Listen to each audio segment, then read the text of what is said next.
Clara thought she was prepared. She had studied medicine for 6 years, interned in 2 hospitals, and seen patients die.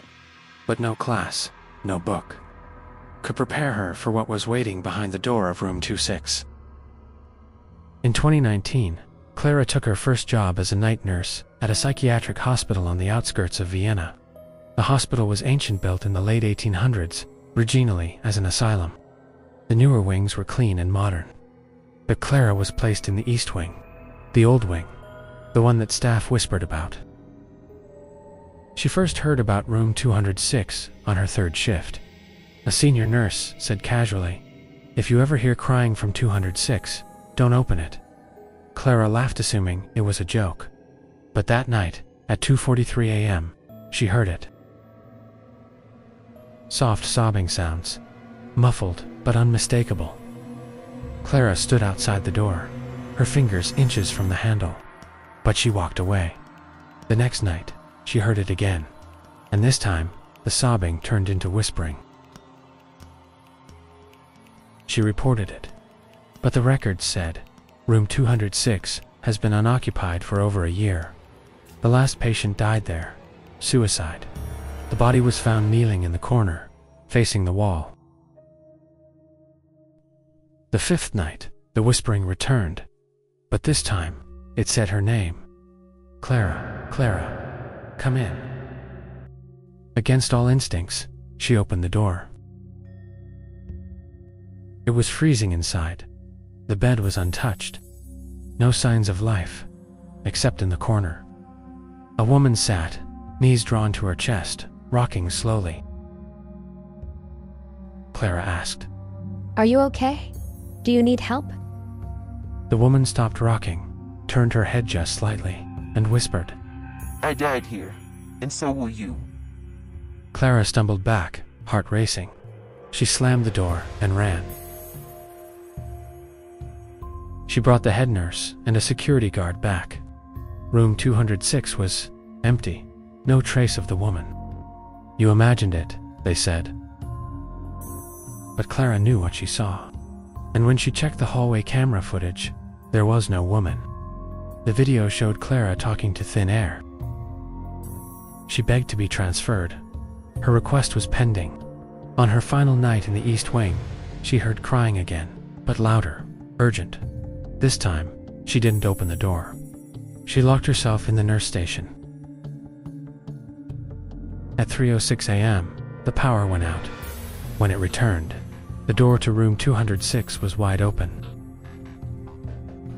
Clara never returned. She left the hospital and refused to talk about what she saw. But to this day, every few months, someone hears crying from room 206. The room remains empty. At least, that's what the records say.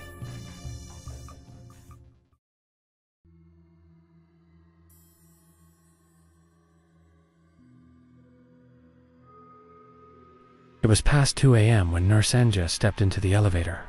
She pressed the button for the first floor, but instead, the elevator went down, past the basement, into a level that, according to the hospital's blueprints, doesn't exist.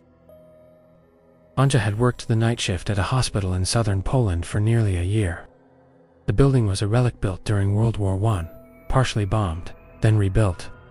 It had a history soaked in blood, grief, and silence. Staff avoided certain areas after dark, especially the basement morgue. The elevator surfacing the old wing was notorious. Sometimes it moved on its own. Other times, it stopped between floors. That night, Anja had just delivered pain medication to a post-op patient on the 3rd floor. The halls were unusually quiet, no footsteps, no buzzers. She pressed the elevator button. The doors opened, but it was already on her floor waiting. She stepped in, alone.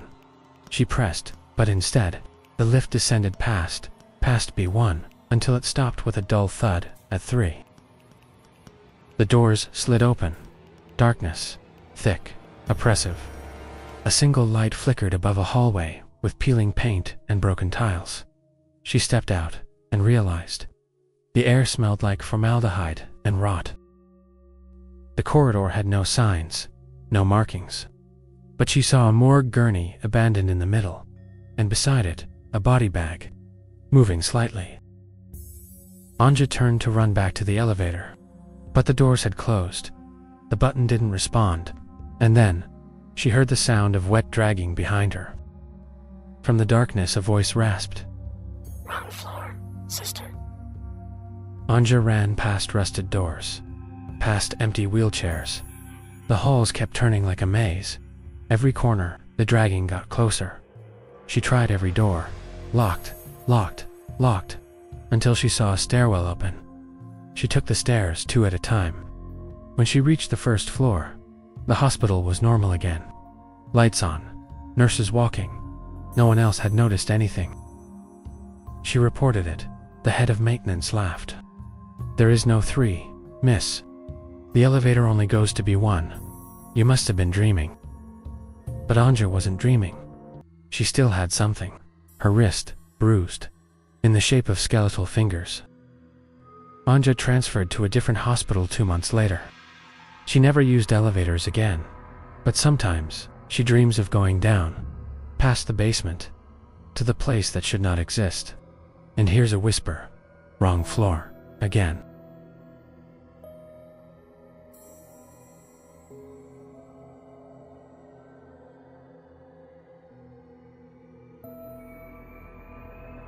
The patient in room 409 was marked as deceased at 2:17 a.m.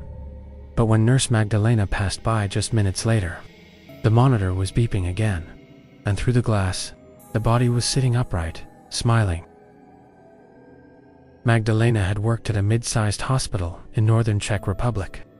The old section of the building, built in the 1930s, was rarely used, but room 409, located at the farthest end of the West Wing, was occasionally occupied.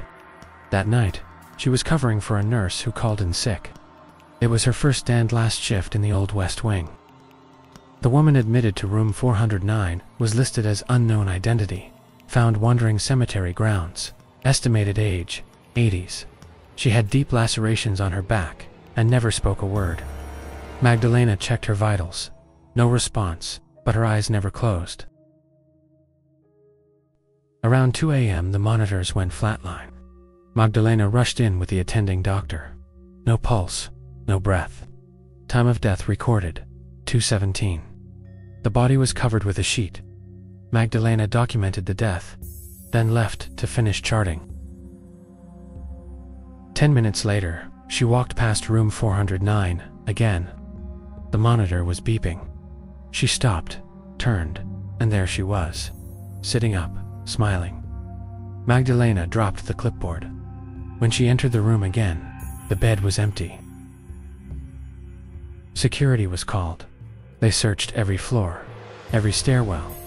No one had seen her, but the monitor in room 409 kept showing vitals strong, steady. She asked the doctor if they could check the CCTV. What they saw wasn't a patient. The footage showed Magdalena covering the body, leaving the room. Then the sheet pulled back by unseen hands, and something black crawled out. An old janitor later pulled Magdalena aside. He whispered, "That room used to house the insane. Before the war, they said one woman burned herself alive, but never left." Magdalena resigned the next day, but before she left, she passed by room 409 one last time. Inside, the bed was made, but someone had scratched a word into the wall above the pillow. Her name. Room 409 is no longer used, but the monitors still turn on sometimes, and nurses swear they still see her sitting, smiling. In the quiet halls of forgotten hospitals, some doors never truly close, and some patients never really leave. If you've ever walked past a room that felt just a bit too cold, it wasn't empty after all. Don't forget to turn the lights off when you sleep tonight. She prefers the dark. We'll see you on the next night shift.